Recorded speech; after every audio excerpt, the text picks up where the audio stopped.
Go. Hey, I'm Sam. This is my bike check. Start off at the front. I got premium whiskey bars, 8.25 rise. ODI long necks. What's up?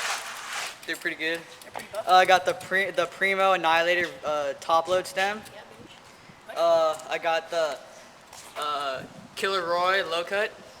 I've had that thing for a while. I got the Mission, the Mission circuit forks with the Mission Eco complete front wheel with a Duo 20.220 Duo tire. I got stock black eye cranks with ODI or Aussie Twisted PC pedals. Had this for a while. Flip it over. Don't say.